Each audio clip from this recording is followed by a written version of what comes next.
This is an interview with Judy Birmingham, who will be speaking with me, Isabella Trope, for our National Trust of New South Wales Oral History project. Around me, I also have Tess Cornwell doing our audio-visual and Hamish Adams, Judy's son. I would like to thank you for agreeing to undertake this interview, Judy. Disclosure of information from this interview will be subject to any restrictions that you impose in completing the rights agreement. I hope that you will speak as frankly as possible, knowing that neither the recording nor any transcript will be released without your authority. This interview is taking place on the 12th of April, 2023, here in gorgeous Rock Valley. I would like to acknowledge that this interview is taking place on the country of the Widjabudjadal. So Judy, over the phone you told me that you grew up in Seven Kings and Brentwood. What do you recall about family life when you were growing up? Family life? Yeah, what it was like growing up. Oh, well, I had two brothers, one older, 3 years older, and one 5 years younger. Mainly, I recall life out on the open fields and up in the woodlands and just exploring haystacks and, I spent all the time that I wasn't doing schoolwork. I would have said I was out roaming a very rural landscape. That sounds like quite an idyllic childhood, I do have to say. And you and your siblings spent a lot of time on your bikes? Yes, we did, but of course you have to remember that it was all wartime, and we're talking roughly, 1939 through to 1945 or so. And we did spend a lot of time on bicycles and all that sort of going around. Do you recall what your parents' occupations were? Oh, well, it was just an old-fashioned family, so my mum, of course, was at home, and my dad was an accountant in a small building firm about 10 miles away, so he cycled to work every morning and cycled back every afternoon. 10 miles each way? Yep. Gosh. Very healthy. Do you recall having a relationship with your grandparents? Oh, yes.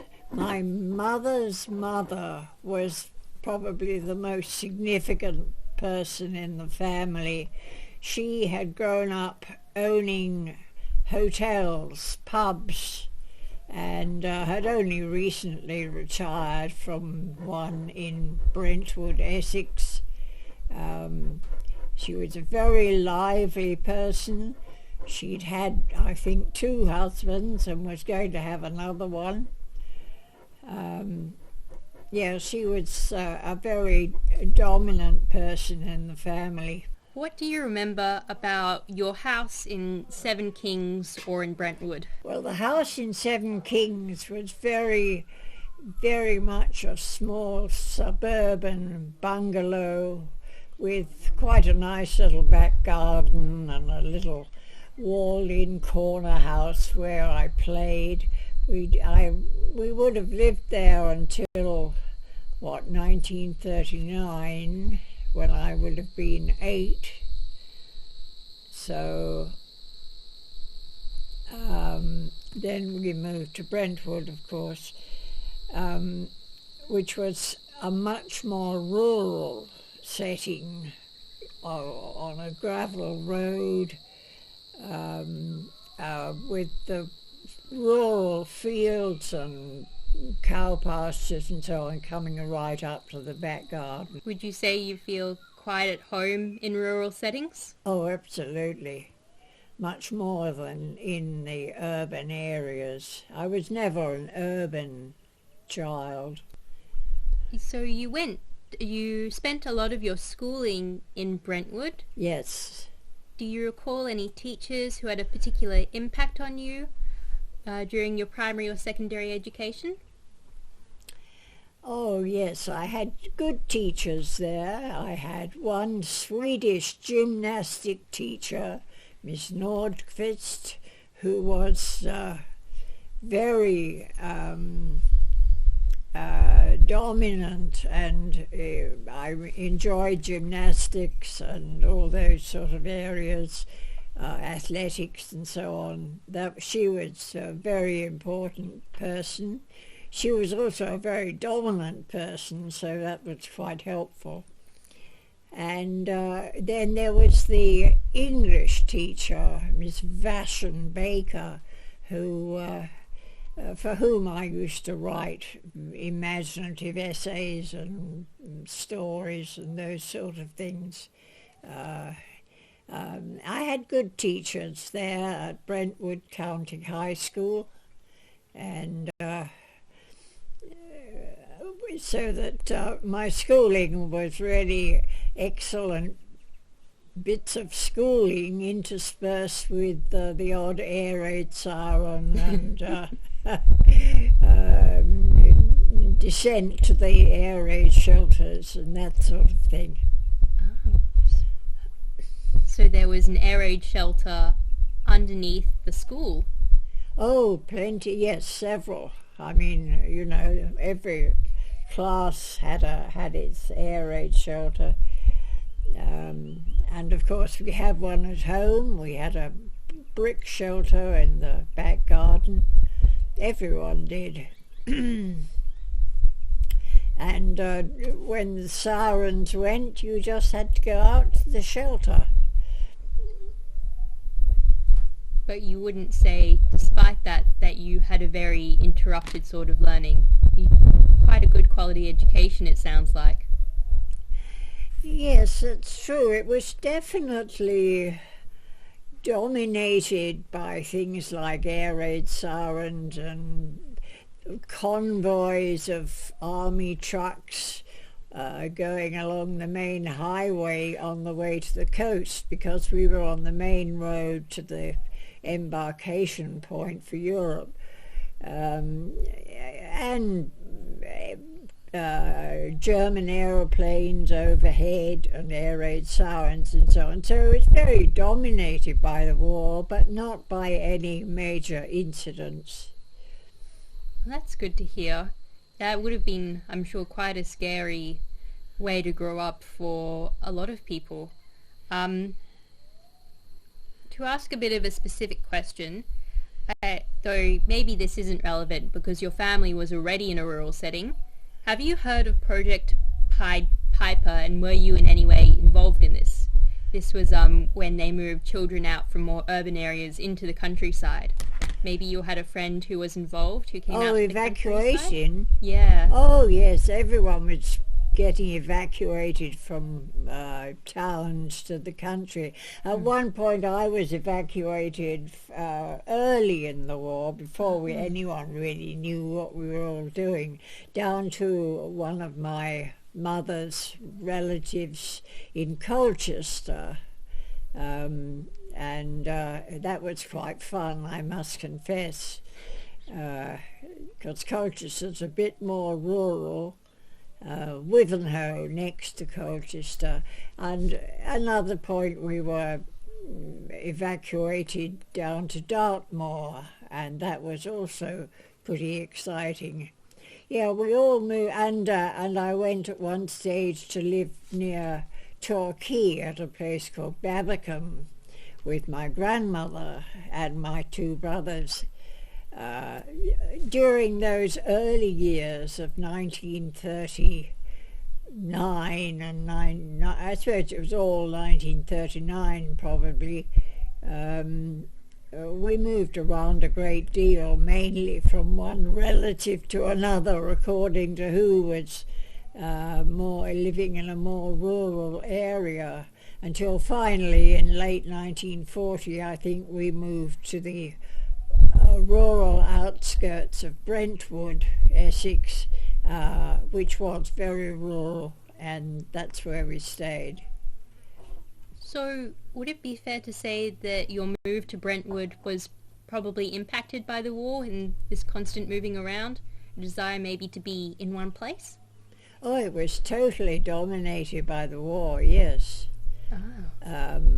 You know, from the traffic up and down the main road to the coast, you know, to the fact that we had these large air raid shelters around and around the schools and everywhere, and every time the German planes flew in, then we all went out to the air raid shelters and continued attempting to learn out there. Oh, wow. That must be quite interesting to be in the air raid shelter and have a teacher trying to teach you at the same time. Yes, it was not very helpful for learning, I can tell you that. So, and you've mentioned a couple really dominant women in your life, sort of dominant personality-wise. Your mother's mother and your Swedish gym teacher. To what sort of effect do you think that had on you, growing up with dominant female figures in your life?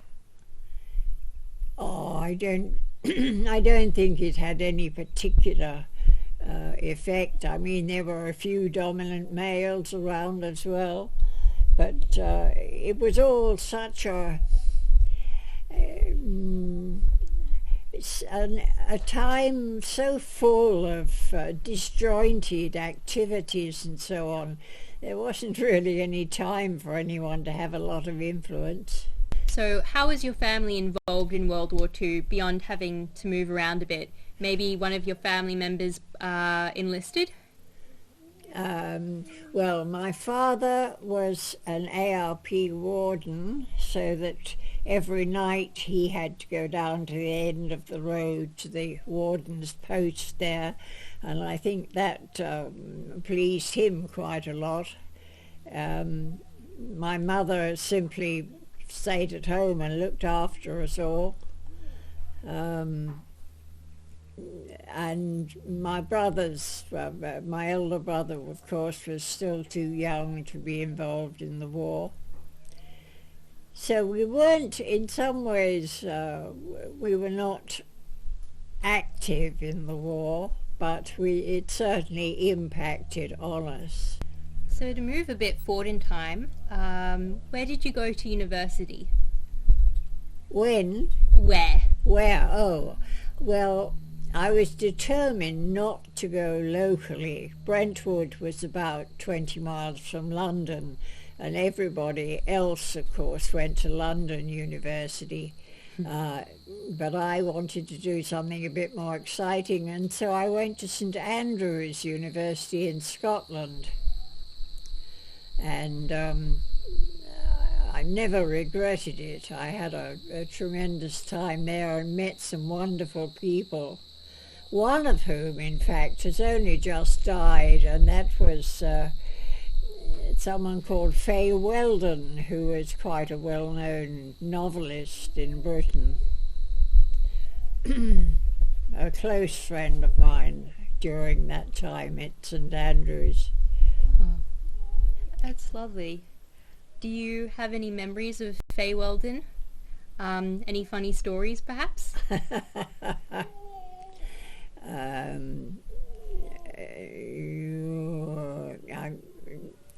I might have, but I haven't at the moment. That's okay. Though I remember reading somewhere that she introduced you to your first husband, Michael. Yes, that's true. Michael Birmingham. Were you the first woman or the first person in your family to go to university? Yes, I was. That's certainly something I'd never thought of, but I certainly was. Ah. I mean, my grandma kept pubs, and I think the women had always been dominant as earners and, you know, with jobs of various kind. But certainly no one had taken much interest in schoolwork. So you sort of broke from the pattern? Yes, but I mean, it was quite obvious from the moment I went to school and then that my brothers went to school that we were all of a different tradition and we were all going to, be literate workers on that side of the scale, not manual workers.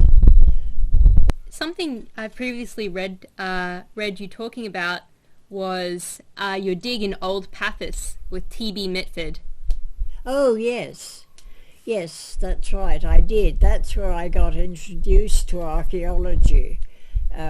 Mitford was our Latin lecturer, and he must, I can't remember now, he was running a... Anyway, I certainly... Oh, I know what happened, yes. He took over an excavation in Cyprus, and I went and attended that, and that was my first experience of actual excavation. I didn't do what most young students of archaeology do, which is to work on local digs in England. My first dig was this tomb in Cyprus at the site of Old Paphos. Paphos, the famous site of Aphrodite. It was a tomb there, and that was the beginning of my archaeological career. That would have been such an exciting first experience. It was wonderful. Do you recall what was really special about this dig? Maybe the sort of, what am I searching for here? Like the ambience of it, what was really exciting? I'm guessing the tomb. Yes, really it was the whole setting of this small group of students and their lecturer sort of camping in Cyprus, working on this small tomb site. It was very engaging and intense, really. It certainly took my fancy totally, and I'm afraid from then on I was hooked on archaeology. Would you say that your early dig experience shaped your ideas about archaeology and excavation?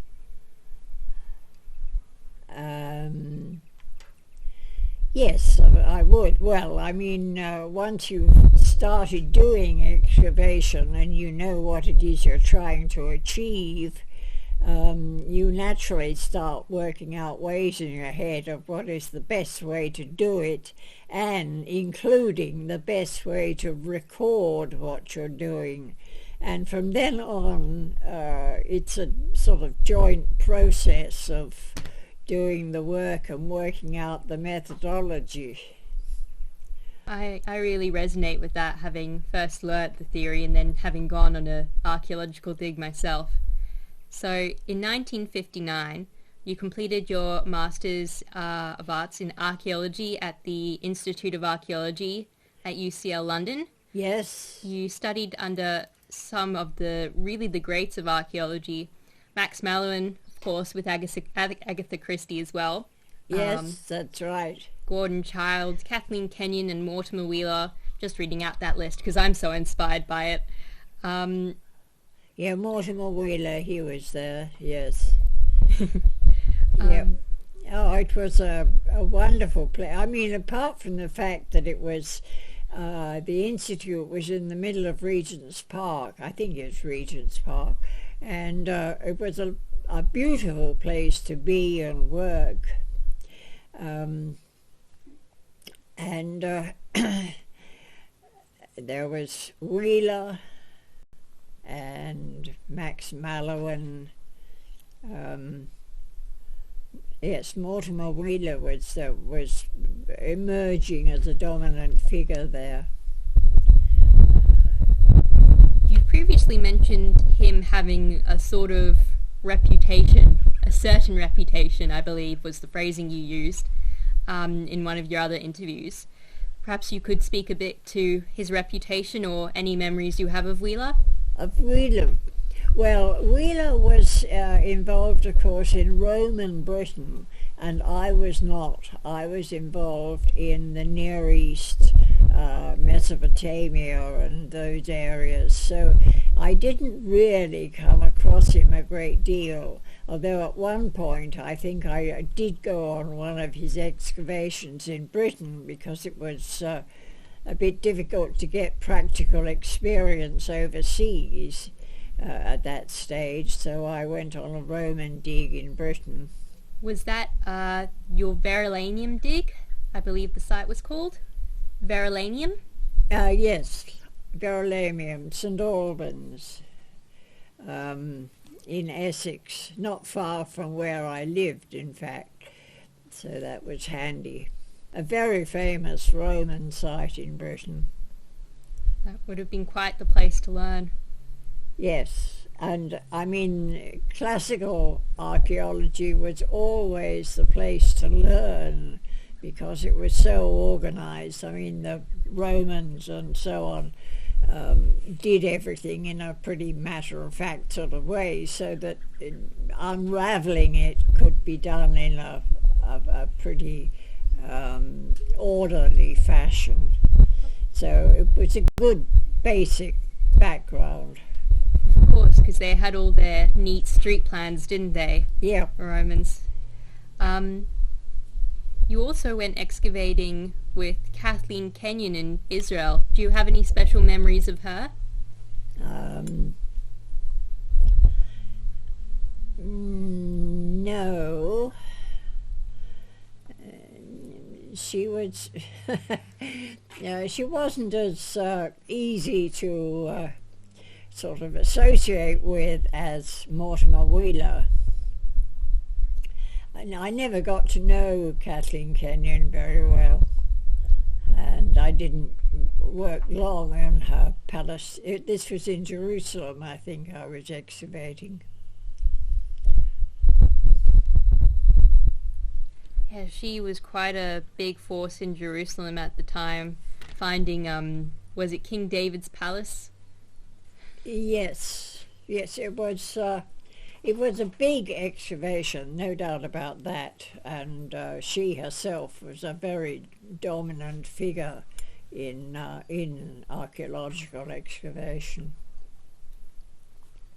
Another person you were involved with, did you ever get to excavate with Max Mallowan, or was he more your instructor at the institute? Oh no, he was always out digging,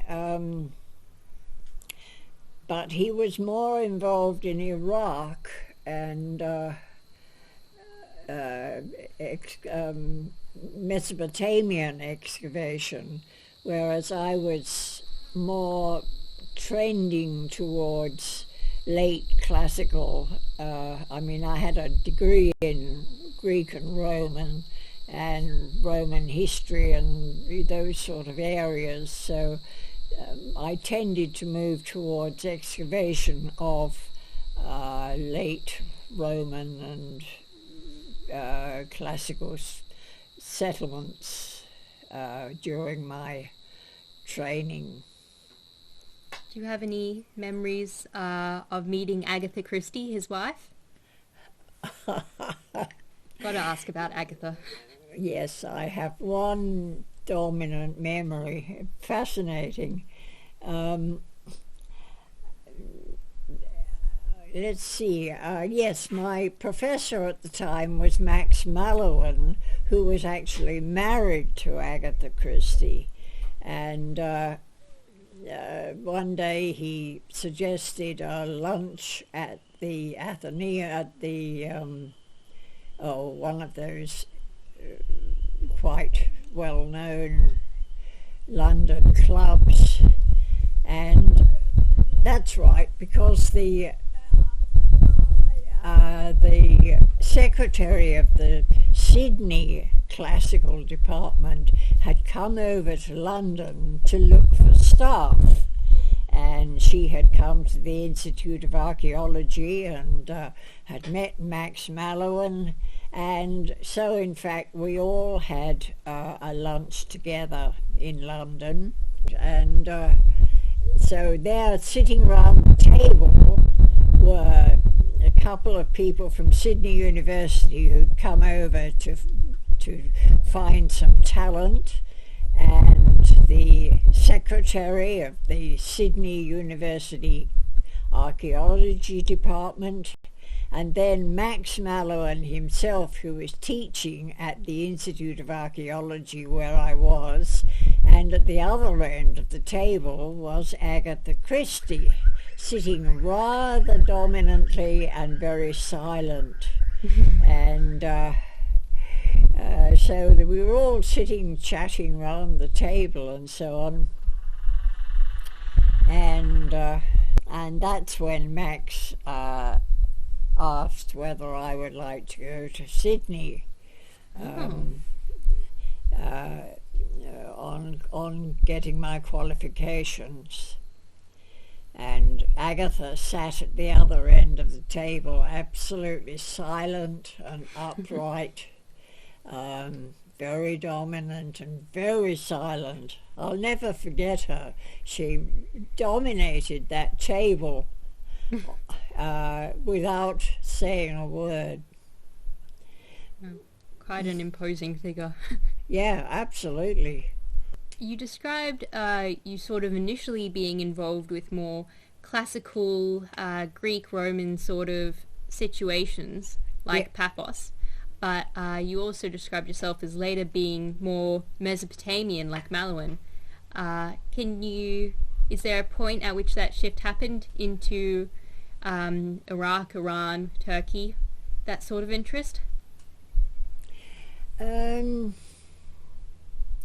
Well, at one point I did travel around the world by myself.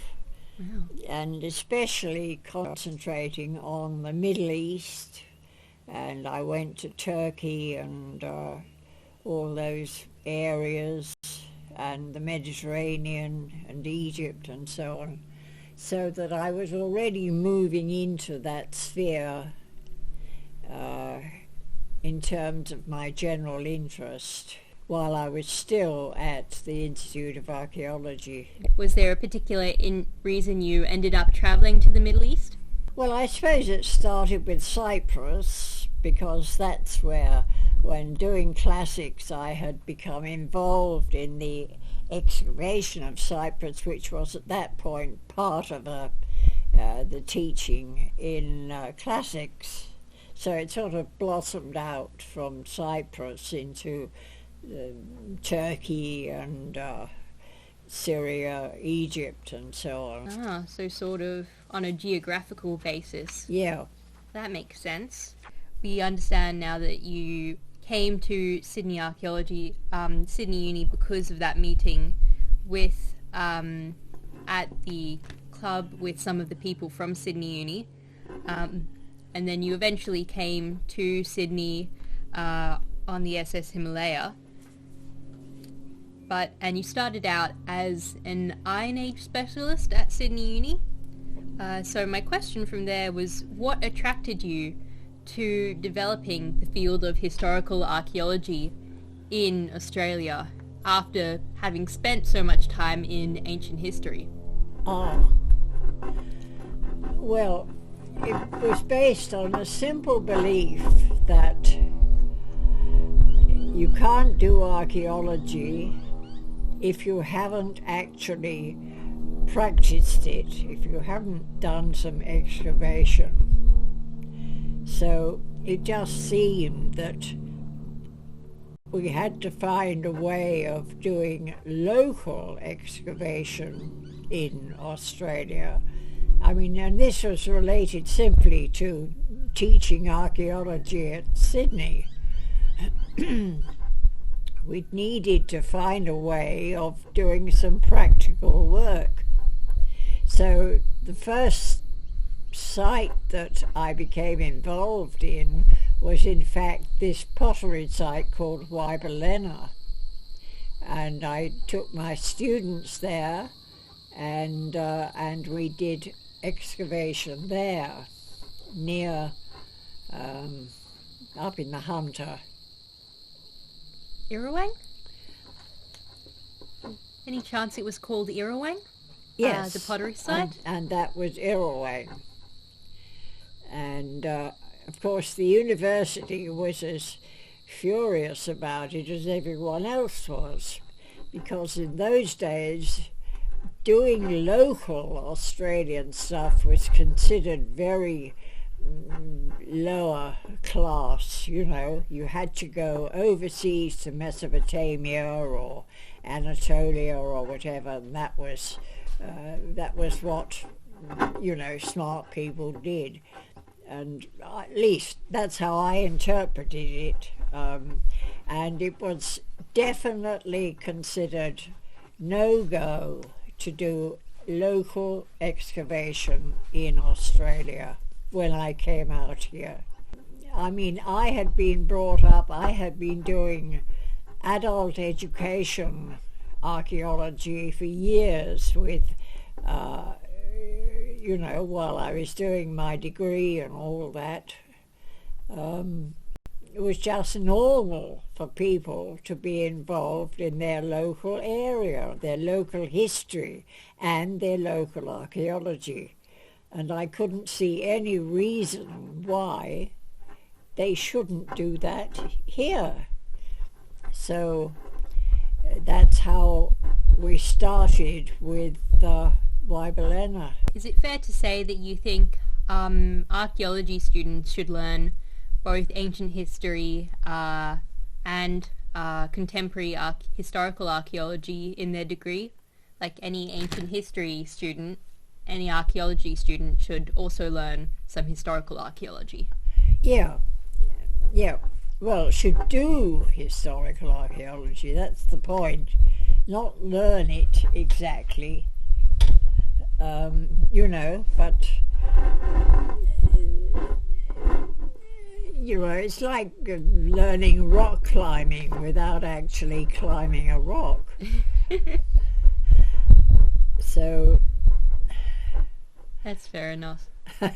And not every student could afford to go on these overseas digs to learn. Exactly, and to take a beginner on an expensive overseas trip was ridiculous. You know, they'd spend the first 2 seasons learning their job. So I was never one to give in quietly, I can tell you. And you ran Irrawang on very little, on a very little amount, didn't you? $1 a day with the Student Archaeological Society. That's right. How did that sort of begin? You working with the Student Archaeological Society to start a student dig at Irrawang. That's an interesting question. I don't quite remember how it began, but there was no difficulty. I would imagine what happened was that the local people up at Raymond Terrace knew of this site, and a lot of it came through adult education. And because I'd done a lot of that in England. I was a adult ed teacher from way back. Oh. And so I can't remember now, but there was the WEA, Workers' Education Association, and I did adult teaching here as soon as I got here. And I think that's how we began the excavation at Irrawang. But it was just sort of so odd that in England everything was based around first getting to know your local deposits and local sites, local history and local archaeology, and then working out from there. Whereas over here you had people like Jim Stewart, sort of saying, don't you dare put a trowel in the ground here, you've got to go all the way to Mesopotamia. And it just seemed illogical, apart from very expensive. That's for sure. So there's this logical side to it, as you're describing, this logical motivation to starting historical archaeology. Yeah. But what attracted you on a more emotional and interest-based level away from spending a lot of your time in ancient history to learning more, researching more about historical archaeology? Oh, I did both. I didn't. One didn't suffer from against the other. I mean, I continued to do all my Near Eastern research and teaching, and I went on, I think, excavations. I think I went to Jerusalem. I'm not sure. But I also spent weekends and the odd week in a vacation doing excavation here. So what was it you enjoyed about educating, about nurturing students and taking them on local digs? About getting local people, about getting the students to work locally. What was it you enjoyed about that, you enjoyed about educating? Ah, interesting. I'd never thought about it, but it's just that I loved the student constant inquiry about things, wanting to know how things happened and what happened and so on. And quite often, of course, it was well known, and on other occasions it wasn't known at all how things happened. So that there was this element of inquiry and adventure about finding out things. And that was partly the interest of the local archaeology. What would you say are the most significant variances between archaeological technique for historical archaeology versus ancient archaeology? What are the significant variations in technique? I don't think there's any specific variation in technique. I mean, climate sometimes has something to do with it. Certainly if you're doing British archaeology versus, say, working in Cyprus, there's a big difference there. But no, there's no significant difference between the two. You're just finding out what the evidence is on the ground to support the information that you're getting from documents. And sometimes they coincide and sometimes they don't. So going back a bit more to Sydney Uni, what were your colleagues at Sydney University like? Well, it's interesting that when I was appointed, Jim Stewart, who was the current professor, I think he died the following year. He'd been there for some time. And we suddenly had an influx of European lecturers, a classical one and a European one, Dick Green and Jean-Paul Descoudres. So the department sort of swelled a bit, and with variations. No one else was particularly interested in doing local excavation, which was basically, of course, the role of the anthropology department, which had the section called prehistory. And it was the prehistory people who were supposed to do local excavations in Australia.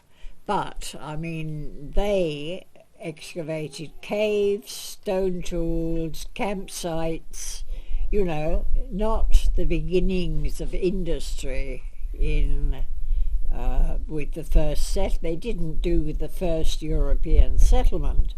So that was an open field.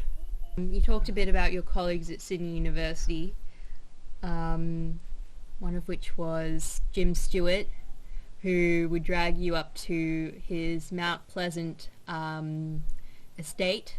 Could you speak a bit to your memory of Jim Stewart and what he was like? Jim Stewart. Yes. I didn't know him for very long because I think he probably died within a year of my coming here. But when I arrived, and I think for some time after, I was invited up to his house, Mount Pleasant, up at near Bathurst. He lived up there and, you know, a big farm and so on, property there. And he was very much against any local involvement. It was his policy, really, that dictated that we all had to talk old world archaeology, not anything colonial. Students would go on his excavations in Cyprus or wherever he was digging, rather than learning their trade locally. Adult education was the only area that dealt with local history when I first came here, and they were the people who proved in the end to be the most enthusiastic students and participants in small local excavations. If you could speak a bit about the role of adult education in the development of historical archaeology. Was it just that because you had the support of these adult education organizations like the Workers' Education Association, that you were able to further historical archaeology? Yeah. Yes, I was in touch with the WEA, as it was known. I did quite a lot of adult education lecturing. I remember I sometimes went up to the Hunter Valley, I think it would have been. Yeah, anyway, there was the WEA was very enthusiastic about archaeology. Not necessarily about digging, because it hadn't been allowed to do it, but it was very interested in local history. And of course all the local museums had local collections of artifacts and so on. So there was a strong local interest in local history and archaeology, but it was not particularly encouraged or practiced when I first got here. So when did your working relationship with your colleague Andrew Wilson start? Well, I suppose Andrew was a student of mine in archaeology. I think Andrew excavated when we dug the site in the city where the railway station is. By any chance the old Sydney burial ground? I can't remember if the old Sydney burial ground began that far into the city. Perhaps Hyde Park Barracks? Hyde Park Barracks, one of my students excavated there. And you were involved as a contractor, a consultant, weren't you? Yeah, and first Government House we excavated. Oh, of course. So there was a lot of reconstruction and development going on around the city in those early years, and so we did accidentally and then on purpose sort of come across early remains. of which Old Sydney Burial Ground was probably the best known. So in previous conversations, in particular with Tracy Ireland and Mary Casey, you mentioned that the appointment of women to academic positions in Sydney was quite slow, and that when you arrived in Sydney Uni in 1961, you were technically the only woman in your department. Would you say it was easier for women to build an academic career outside of Australia? Yes, well, I suppose that... Well, once we started teaching archaeology properly at Sydney Uni, we could start looking for jobs for our students straight away, so it wasn't very long before our students were employed. And of course there was so much development going on in and around Sydney at that stage that a lot of them were already doing sort of rescue excavations and things like that. In that same set of conversations I mentioned before, you tell this story about a woman named Elsie Bramble having to quit after marrying Fred McCarthy. She worked at the Australian Museum. And you also mentioned Jim Stewart's wife, Eve, having to quit after marrying Jim. Were these sorts of things where women had to quit after getting married very common in the 60s? I can't answer that. I don't really know. No, I wouldn't have thought they did have to quit their jobs. Oh, really? Was it more social expectation, perhaps? I don't know. I wasn't I was much more in the academic area than the social area. I really don't know much about how society was working at that stage. I was very busy. Fair enough. So you'd say you were quite absorbed in your work at the time? Oh, absolutely. Training students, and also, of course, there was a lot of development going on, so there was a very strong movement to save, to get legislation to save heritage ruins and things like that. There was a lot of legal work and public sort of excavation and so on. Would you say you were quite influenced in that respect by all the legal action and things like the Green Bands led by Jack Mundy?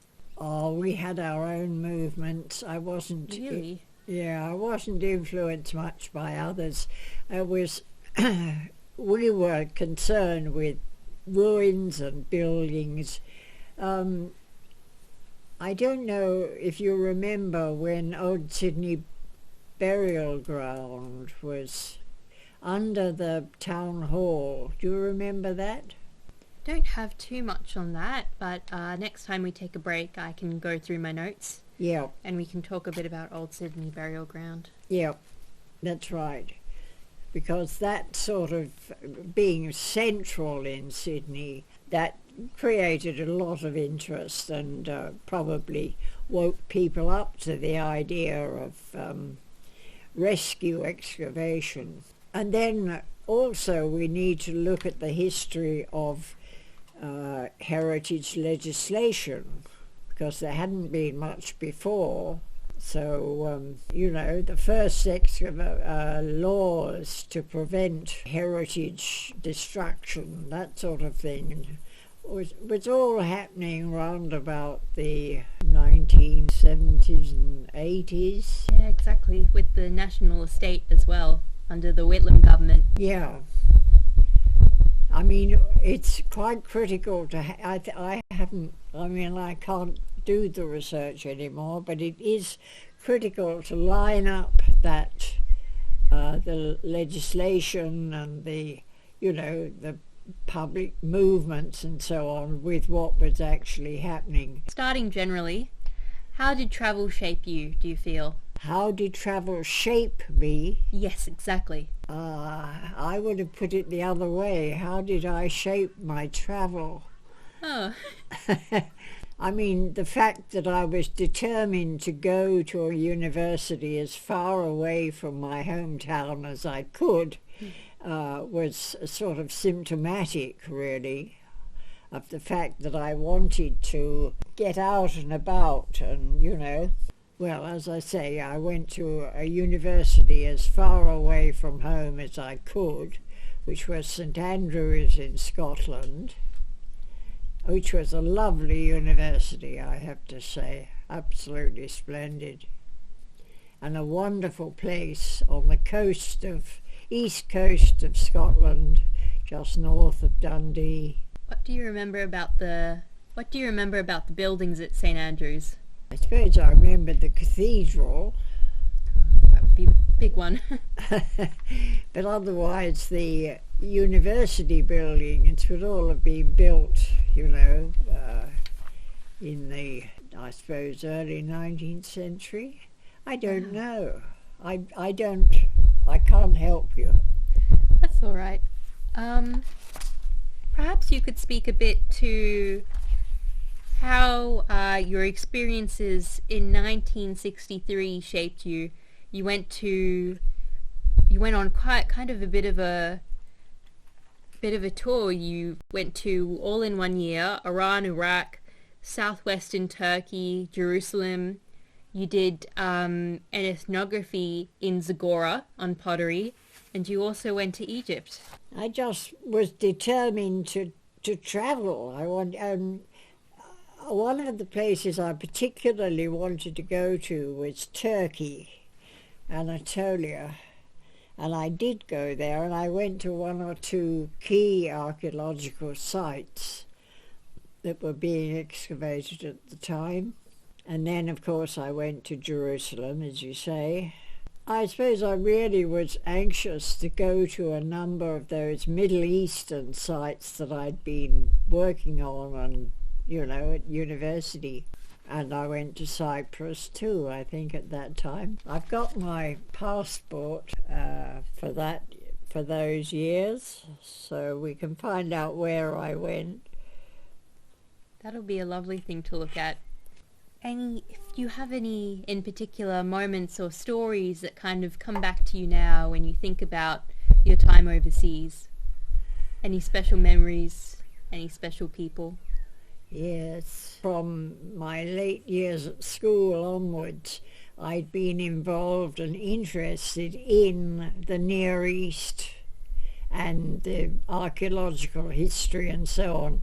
So I knew it all so well in my mind that none of it was a big surprise. That's interesting. So your expectation of what the Near East and its archaeology would be like matched up pretty closely with what you learnt about it before getting there. Yes, indeed. It was just like filling in a few details and painting the broader picture. Yes, it was filling out a larger scale painting. And what was it like to be travelling to the Middle East at that time, particularly as a woman, in the 50s and 60s? I didn't have any real problems. I mean, the fact is that archaeologists had been going there for some time, including a lot of female archaeologists, so that among the professional classes that was quite straightforward. It was not unusual for a female archaeological student to be travelling there. But I didn't have any real trouble with crowds or male problems or that sort of thing. In fact, when I look back on it, I'm quite surprised at how straightforward it actually was to travel around the Near East. Could you speak to the attitude around the ethics of overseas archaeology at the time in places like Turkey, Iran, Iraq, even the Mediterranean? Oh, I think there was no problem at all, if you think about it. I mean, typical was Agatha Christie working with Max Mallowan on the big Iraq sites, site of Nimrud, for example. That was just considered quite normal. In fact, it was considered stimulating and interesting. People wanted more digging to find out more. And did you notice this attitude changing over time? No, but then I haven't been there for some time. Certainly all the time that I was going, which was probably for the next 10 years or so, there was no change. It was considered quite interesting and challenging to be doing archaeology and finding out what had happened. I also would like to ask you a bit about your experiences in America. At Sydney Uni, we have these boxes and boxes of these beautiful obsidian sherds, some of which are flakes, like half-worked flakes. And a particular name we have attached to them is fleniken. Yeah. I was wondering what the story is behind these obsidian tools and your time in America, including at Strawberry Island. I've got no idea about any of that. You don't recall going to an experimental archaeology workshop? An experimental archaeology what? Workshop. Workshop. Where? In America. Nothing like that? Well, I might have gone to one. I think I remember trying to go to one or two. I can't remember whether I actually got there, but I probably might have got to one. Probably in somewhere like Jamaica or... Really?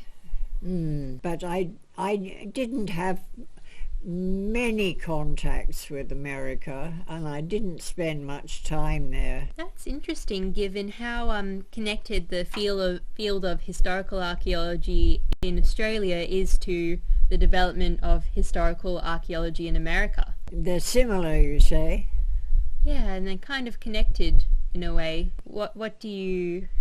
How would you express the relationship between American and Australian historical archaeology? Well, I remember looking up one or two of them. There was a very famous one called Jim Dietz. He was important. I mean, there were half a dozen of them who had done specific work on maybe a class of pottery or the development of a particular settlement or something, but I don't remember any close association. This interview is taking place today on the 13th of April 2023 in gorgeous Rock Valley. I would like to acknowledge that this interview is taking place on the country of the Widjabul people of the Bundjalung Nation, and I pay my respects to their elders, past, present and emerging. Says today you were quite keen to talk about the Industrial Archaeology Committee. So today's going to be focusing a bit on the National Trust. Right. To start off, how did you become involved with the National Trust? I was appointed to the university to be involved in Near Eastern archaeology, and in England I had always been involved also in local historical and archaeological investigations, and I saw no reason why I shouldn't do the same over here. My professor at the time, Jim Stewart, was very much against any local involvement, so I had to do it a bit on the quiet, but I was immediately interested in the National Trust and local groups of historians and so on, and it just grew from there. Ah, so you reached out to the National Trust in the first place to get involved? Probably, but I was at that stage, I think, already a personal friend of John Morris, who was the head of the trust. Is John Morris still alive, do you know? Not that I'm sure of. Yes, I don't know, but he's not the head of the trust anymore. I was certainly involved with him, but I was also very much involved with his second in command, so to speak, Peter James, who was particularly interested in the industrial archaeological side of things. So it was together that Peter James and I developed the Industrial Archaeology Committee. So why was Peter James so crucial to the Industrial Archaeology Committee, and what was he like working with him? Why was he so crucial? Well, he was the permanent member of the National Trust staff, whereas I was on the university staff. So he was responsible for all the key activities and so on. And then I brought volunteers and myself in to join in, and we would do them. But he was the organiser. He worked very closely with John Morris, who was the director at the time, and we all decided that it was time to broaden the scope of the trust a bit and include more functional structures if they were of historic interest, historical archaeology, ruins and buildings, and that's how we formed this committee. So, because the IAC was to do with functional structures, what was their connection like to government organisations like the Department of Roads and Transport, or to engineers even? Well, I don't know, because I was a full-time university teacher. I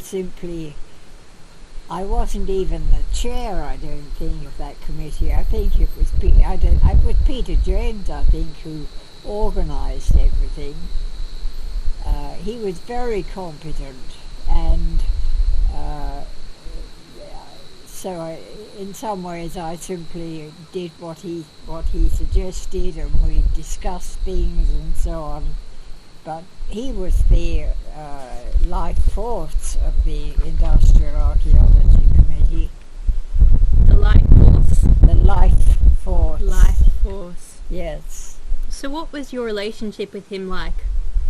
Oh, we just got on very well. We both liked the same things. I tell you where it came to a particular head, and that was when we jointly formed a very small subcommittee with Clive Lucas and developed the Burra Charter. We all went and camped in a small cottage in I think it was South Australia or Western Australia, Burra anyway, and developed this charter of guidelines really for how to proceed with industrial archaeological cataloguing and investigation, and we called it the Burra Charter because that's where the little structure was where we stayed, I think, for a few days to write it. And it became actually very useful and very widely used far beyond Australia. And did you use the Venice Charter to help write the Burra Charter? No, it went far beyond the Venice Charter. The Venice Charter was largely for less functional buildings, really. The Burra Charter extended this into work sites and so on that we felt should be classified for their early significance. So in that way, the Industrial Archaeology Committee is really very crucial to the development of this document of national significance. Absolutely. Wow. I mean, this is what Peter and I were doing. We were extending the range of the National Trust from, beautiful leisure buildings and so on to functional work structures. And of course they were important in Australia because this was a place for mining and, for early industrial development. And so the industrial sites were just as important as the more elegant ones. So when you were explaining to outside stakeholders, for example, why it was important for industrial archaeology to be studied, why it was as important as these beautiful, elegant buildings, what sort of reasoning did you give?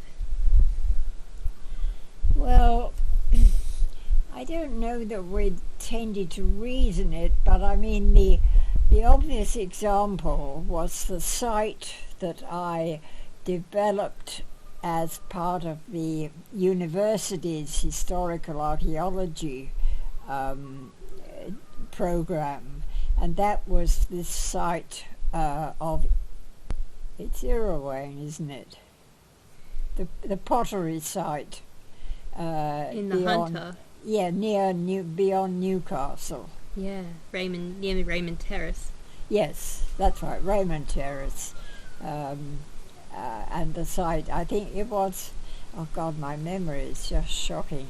It was the site of Irrawang, of James King's pottery there. James King, is that his name? Yes. Heavens.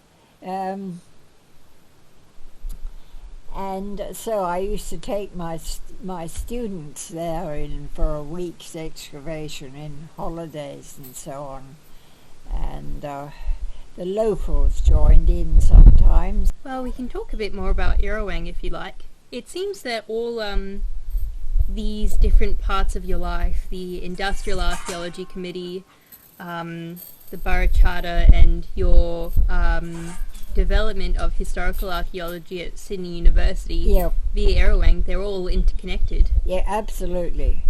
Well, they were all based on the recognition of work sites and early industrial sites as conceivably as significant as the more elegant residential mansions and so on, which were traditionally the role of the National Trust. And it just took off there, and local groups formed. I had a very nice local group of WEA, Workers' Education Archaeology Association. I mean, I used to do evening lectures sometimes for local residents, and this included archaeology, industrial archaeology, and then we would go at weekends and perhaps have a day excavating a local iron foundry site or a pottery site or whatever. So I did develop it into the local social activities. So when you were excavating these work sites, what were you learning from them through excavation that was really significant? What was I aiming from them? Well, here we had a new colony, and we had the Brits deciding to try and develop it from nothing. I mean, it was only a tribal area, and so very often these early industrial sites contained quite interesting evidence of early industrial activities and so on, and exploration. I mean, it was all new, so it was fascinating in the Hunter Valley. And Irrawang was an early pottery site developed by... James King? Yes, James King, who developed, who gradually built at least 2 large kilns and a large workshop area and so on. And I would take students there for a week in the vacation, or sometimes locals from an evening class, and we excavated that site. And it's been published. I think you can see a ground plan of it with the kilns and the various washing areas, you know, and the circular areas where a horse dragged round. I don't know if I think I might have misled you.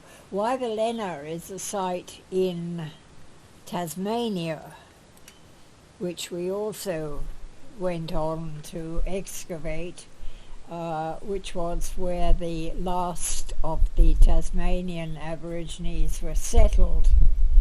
And I excavated that with the National Trust there over several years.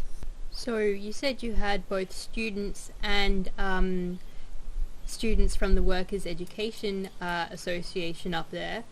Yeah, well, locals. I mean, I had done a lot of adult education evening work when I was in England before I came to Australia, and I've always been quite interested in adult education.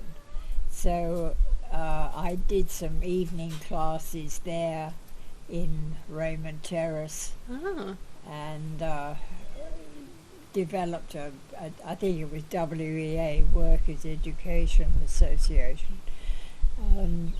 But their locals were all tremendously interested in the site. And in fact, of course, James King's pottery is well known all over the antiques world in Australia. Makes sense that the locals were connecting to this local pottery, but how did the students connect to this colonial pottery? Oh, they loved it. So we'd go up there, we'd set up a camp, and organise a team that would take turns cooking for the whole lot. We would have a team of, about 20 or 25 students, and they camped up there and excavated. And they loved it. I mean, it became part of the excavation, the archaeology program at the university. The students loved it, but of course in the early years the university did not love it. So how did you overcome that hostility that the university had to historical archaeology in order to establish these courses at Sydney Uni in historical archaeology? Yes. Well, I just went on doing it. And I did where it needed organisation, I would use the WEA, the adult evening classes, and have some sort of structure there. But I just proceeded, and in the vacation, I would organise. There was an archaeology society in the department, and they would organise a campsite, and we just arranged a roster of student cooking and organising. and went off for a couple of weeks every vacation to go and excavate at Irrowang. So there were two volunteer groups, so to speak, who were excavating there, students who went up there and could get credit from me for their work, and the locals who also organized small volunteer groups and under supervision to work on the site.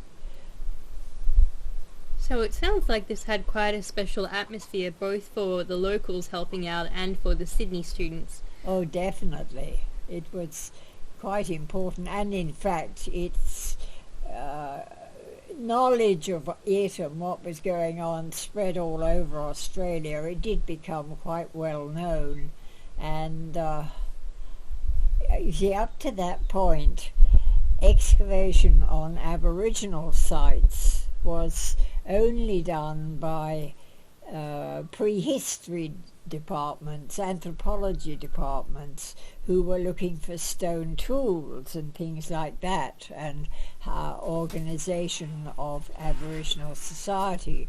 You were looking for perhaps the archaeology of cultural interaction, this meeting between colonial people and the Indigenous people? Absolutely. We were looking for the association between the local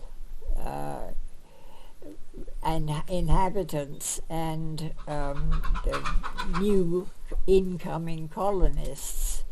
So would you say this difference between what the anthropology department was studying with the stone tools versus what you guys were studying with the houses and interaction, was that exemplary of the shift from culture history archaeology to more social archaeology?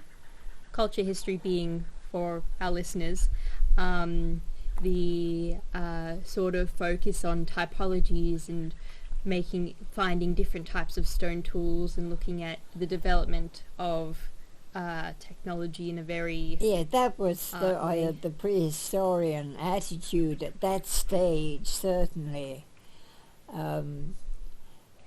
But, I mean, we were not particularly interested in what the prehistorians were trying to do, because we had so much on our plate with what we were doing with the development of this early pottery site. So, to go back to the National Trust a little bit. Yep. What were some of the Industrial Archaeology Committee's most important achievements?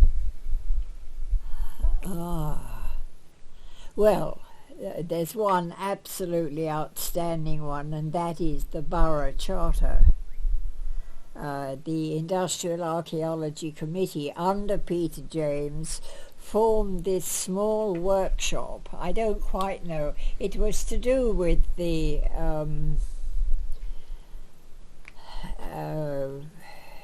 international contacts and so on. Sorry to interrupt. Would those international contacts be via the International Council on Monuments and Sites? Yes, that sort of area, absolutely. And I mean, when we finally completed our document, Peter James sent it off to the international body, and they were very impressed by it and adopted it immediately. The Burra Charter, it was called, and it was a guide to how to investigate for conservation purposes, how to investigate old industrial buildings as opposed to the well-known old National Trust more elegant buildings. I'm wondering, what was the significance of the Burra Charter on an international level? Of course, it was nationally significant as this... Well, I think it was simply that while there were good guidelines in most areas for, elegant residential and official buildings and so on, there was not yet a guide to assessing the significance of early industrial structures and processes. There was plenty of interest in Aboriginal traditional sites, no problem at all, but very little in the early years on Europeans beginning to develop, things like industries, ironworking and stoneworking and those sort of things. So it opened up a whole new field, really. And what was unique about industrial archaeology that led you to commit so much time to it and so much time to the Industrial Archaeology Committee? Well, what was unique to it is that it was on our doorstep and it had not been attempted before. It was all a new field, and it didn't cost you squillions of dollars to go off to Mesopotamia or, far overseas. It seemed reasonable to leave those traditional overseas areas to the European countries who could do them, and for us to develop this whole new and exciting field, there was already interest in the Aboriginals living here, of course. That was traditionally fascinating to everybody, but it had so far not occurred, it seemed, to people that there was a story to be told from when white Europeans first landed in a new land and had to start from scratch. Was this perhaps because they thought they knew the story already from documents? Well, I suppose that would be one reason, yes. But, of course, every country was different. All raw materials were different. All required different processes and different social organization to exploit them. The differences were across a very wide range. And of course the local resources in most cases would differ. What trees, what stone, what you had to develop with. Our first site of Irrawang, near Raymond Terrace, which was that early pottery site developed by James King, a rather smart English colonist who was a merchant as well as a potter. It would prove to be really quite fascinating. Did you enjoy leadership positions within the National Trust, being chairs of these different committees? I enjoyed all the meetings, yes. I don't know that the concept of leadership was particularly there. My associate there was, of course, Peter James, are you aware of the story of Peter James? It sounded yesterday like you had some stories about him. What I know of him is that he later became the executive director after John Morris. Yes. And he was involved in a bit of a controversy with the Country Women's Association, I believe, or the Women's Association. Oh, really? Country Women? And he had to resign. But, of course, you can elaborate on that. No, I can't. I know nothing about that. I had always assumed that, he was, very gay. And I'd assumed that when he suddenly disappeared, I mean, it was really like overnight, and no one knew where he'd gone and so on. I assumed that it was to do with that, and that he'd possibly, gone offshore. I never heard from him again. Oh. But he was a wow. close friend and associate of mine, because he's very bright, and it was such a pleasure to exchange ideas with him. Do you have any Oh. special memories or anecdotes of Peter James, perhaps? Oh, Anything you recall about his character? only that he was immensely lively. He could be very funny, very intellectually gifted. I mean, he was a very talented person and a very good leader. And for, I don't know how long, but certainly 2 or 3 years, he would have been part of the Industrial Archaeology Committee with me. You probably got records of that, haven't you? Of course. It'd be worth checking how long he was involved in it. I mean, I think he probably started it. He was quite close to John Morris, the director, and we all got on very well together and developed all these areas, including, as I think I mentioned, this special meeting at Burra in South Australia. I think it's South Australia. It's somewhere on that border. Sounds about right. Yeah. And that's where we finally went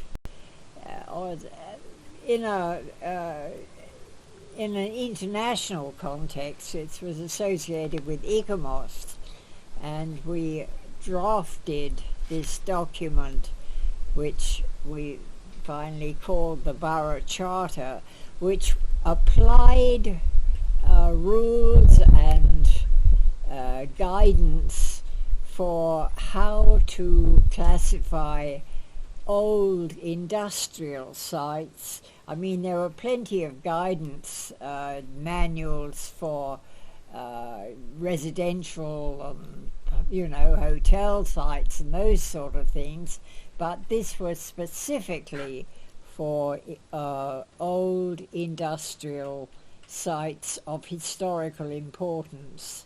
And when we'd finished it, we called it the Burra Charter, after the site of Burra, where we drafted it. Clive Lucas was there as well as the architect, and it was sent off to ICOMOS Council, and they adopted it. It became well known. Very well known. Yeah. It's for Tess and I, as students of archaeology, it's one of the key things we learn about. Yes, it was. It was a very important development, and if we did nothing else, the drafting of that document, the Burra Charter, was critical, and so it was relevant to archaeological sites as well as standing ruins. So, throughout our conversation, you've kind of been talking about Peter James as more of the leadership figure, even though in some cases you were in charge. Yes. Oh, Peter James was definitely dominant. I mean, there were 3 of us involved in most of the new ideas going around at that time. Peter James, myself, and Clive Lucas, the architect, because you need to have an architect on board. How are architects important? Why are they? Yeah. How are they important in this formulation of new ideas and in the National Trust? Well, I know how important they are archaeologically, because most of the evidence you're going to get relates to architectural practice. Ah. And if you don't understand architectural procedures, you're going to have a bit of a problem with classifying architectural remains. That's fair enough. So if you didn't consider yourself a leader or very dominant in these sorts of settings, what do you consider your main contribution to these groups like the Burra Charter and the Industrial Archaeology Committee to have been? Oh, well, I mean, my role was critical in that I was the only archaeologist. So I was the only one who knew how these old buildings could be reduced to ruins and how you might attempt to interpret them and so on. So, I mean, I knew the nuts and bolts of historical archaeology, of the archaeological remains. So I was, that wasn't the only thing, of course. I mean, I believe that I also was pretty au fait with thinking out areas of significance and, what was going to be more important than others, and looking at evidence and so on. I mean, I knew the nuts and bolts of the whole business, as well as the actual what ruins would likely disintegrate into. Ah. And the third point there, I was the one with the university contact. Ah. And I introduced, quite early on, historical archaeology as an option in my archaeology courses, much to the university's annoyance. So did the university ever tell you why they were so against historical archaeology? Oh, well, from the beginning, when I was recruited in London by the secretary from the archaeology department in Sydney, Mrs. Cameron, who came over with, don't know who else came, but I mean, she was part of the team who was looking for a new member of staff. And it was quite clear that the one thing they did not want was anyone involved in local Australian work. They were looking for it. The department was a department of Near Eastern archaeology, and my main training had been in Cyprus and Turkey, and that was all fine. So that's what I was appointed for, and not to dabble in the back garden, so to speak. Ah. And so that caused ructions from the beginning. But in fact, the professor who appointed me, Jim Stewart, died within a year or so, and then we got a new professor, Cambitaglu, who was another classicist, and what they wanted were people involved with classical vases. They did not want anyone digging in the back garden. So that phrase there, digging in the back garden. Yeah. Was it thought that local archaeology was very, to say digging in the back garden wasn't as proper or as that's formal right. It was as a bit, academic? well, it was generally considered a little bit down market, but it was also the professional terrain for the anthropology department. Ah. We were archaeology and were supposed to concentrate on overseas, especially Near Eastern archaeology, while people like Richard Wright and his staff in prehistory, the sub-department of prehistory was in the anthropology department, and they dealt with Aboriginal ruins and relics, stone tools and all those things. And for some reason there was this very strong cultural reaction against our department, archaeology, becoming involved in anything to do with Australian settlement. It was quite strong feeling. That's interesting. It is, and ridiculous. So, would it be fair to say that alongside breaking down this stigma against historical archaeology, you were also breaking down a stigma against interdisciplinary work within university contexts?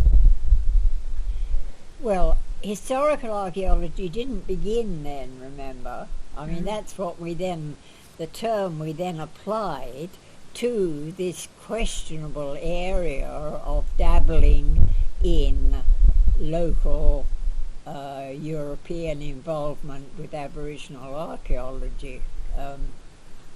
So that was exactly the area that Stewart and others were determined that his department would not do.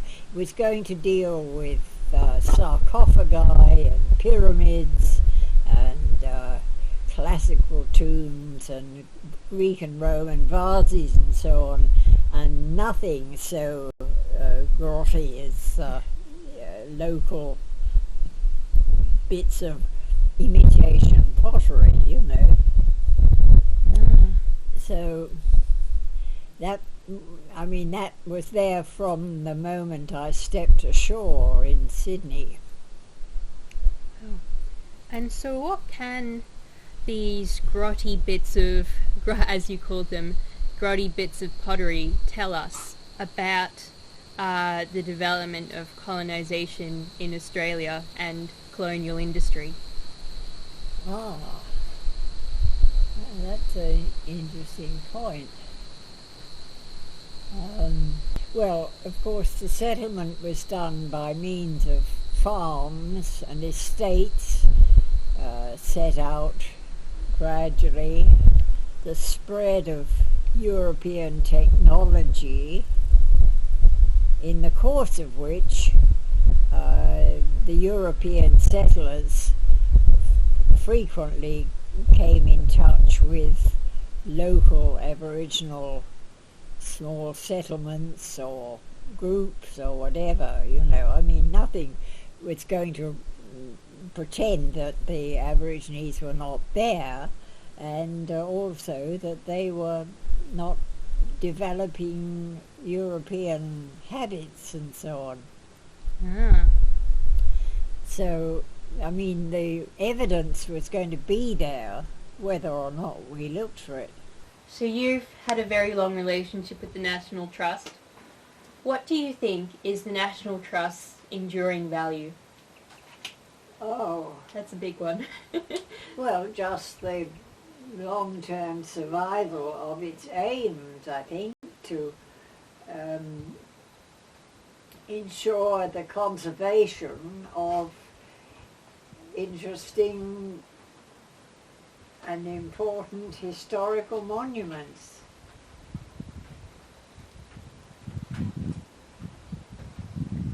So it's important to have all these monuments for the future, you reckon?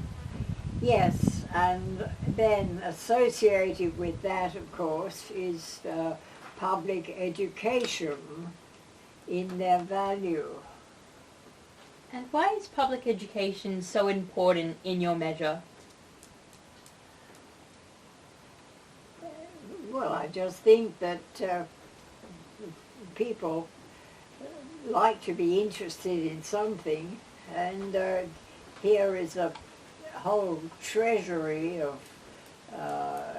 stories and lives and history, and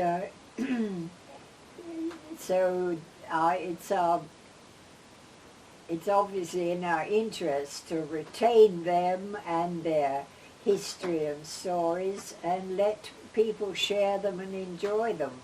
And the National Trust does this. Do you resonate with James King perhaps as a successful expatriate from England? No, no, that's not my habit. I just think I'm an English archaeologist who came out here to the university. I wouldn't mind going back, but I think England has changed a great deal. So I'm not a dyed-in-the-wool colonist or anything. I just believe in taking my craft to wherever it might be useful. My craft of archaeology. That's very pragmatic. I think it's been important to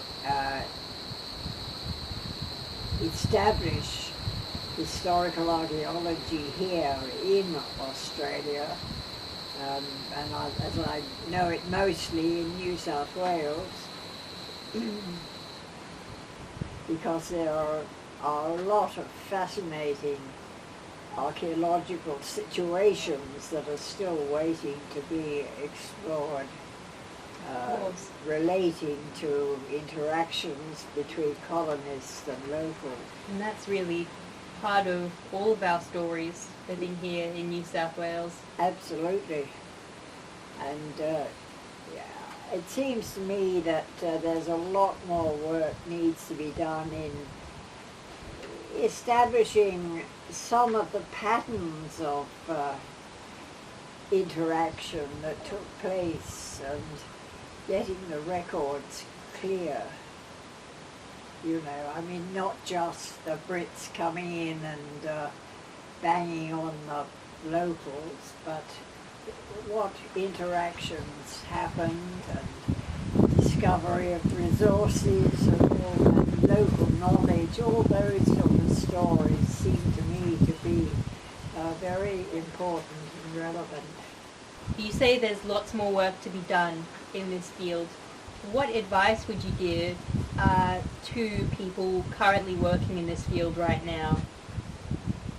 In the field of historical archaeology. Yes. Well, mostly, of course, they get their degree and then look for a job with local councils and so on, where building development has to be done. And such situations will employ a locally trained archaeologist to examine the site and perhaps excavate any ruins that are there in order to document the history of the place. And I mean, I think that's an important job, although I'm sure there are more to do as well. I would agree with that as well. And you have several examples in your own career of doing this kind of work. Yes, indeed.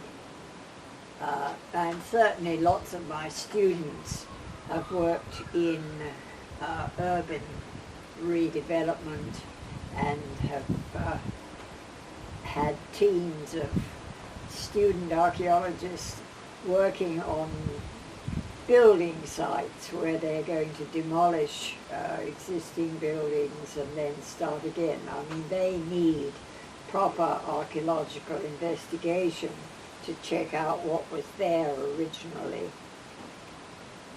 I agree, because the redeveloper themselves isn't going to know what's important and what's not important. Absolutely. You need a trained would mind. presumably prefer to get it shoveled out of the way as quickly as possible. Of course. Yep. So, I mean, there's two areas there. One is working on the ground as the archaeologist looking for remains, but the other one is in the law, in the legal areas to ensure that they can be stopped developing if something important turns up. And a lot of this goes through Parliament. Yeah. And this was especially a big deal in the 70s, wasn't it? We had that sequence of legal changes from, I believe, in 1975, the Australian Heritage Commission, of course, a bit before that, but was Burra Charter 1971? Sorry, my memory is not up to that. That's okay.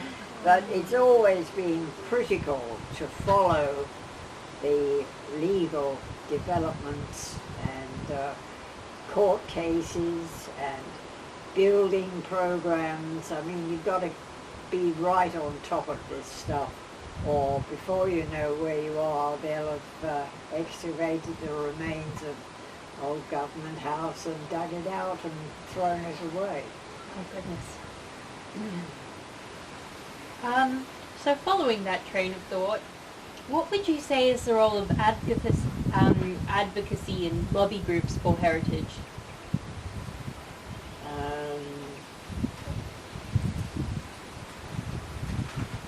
Well, one is frankly to be on top of the information.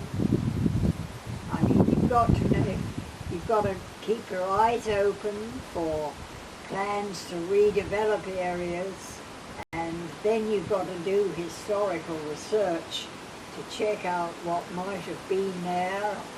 And I mean, really, it's being in advance of current development to make sure that you can bring into play the legal requirements to investigate. I mean, things are protected now to some extent at this stage by law, and it's just important that we all know that and call into being those laws and stop sudden work happening.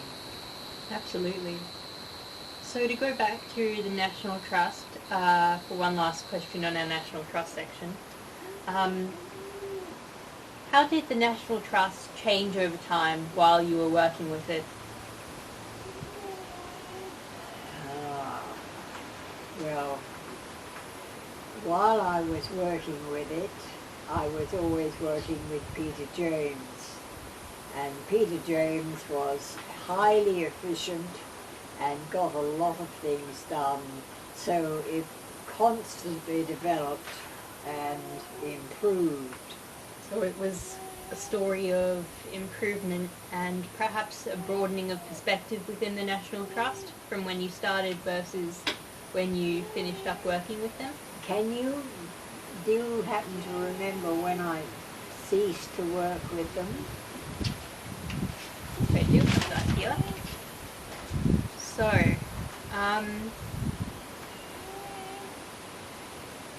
it was sort of on and off in our notes, but your last year as a member of the Industrial Heritage Committee was in 2006, and that was the last year you were on a National Trust Committee.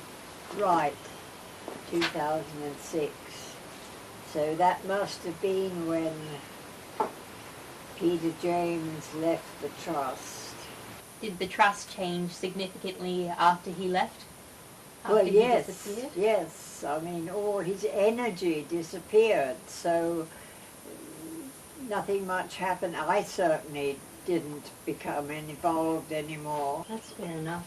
I don't think. I mean, it'd be worth checking if you're casually looking through records of meetings, just notify it sort of disappear after 2006. Well, going back to the chronology, it sort of seemed like 1988 was your last year with really continuous involvement, and then it was just once in 2006 as a member for the Industrial Heritage Committee. 2006, and just in 2006, was that all? Yeah, that was a one-off in the 2000s, I think. Yeah. Oh, well that I think it was around 1988 that Peter James left the National Trust. Oh, really? I think. As early as that? Yeah. So what was the motivation behind starting ASHA? You were one of the founding members. I was the total motivator. Ah.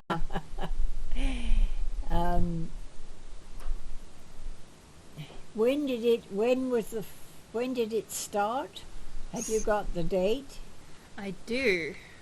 Now, the question is, where did I put my papers?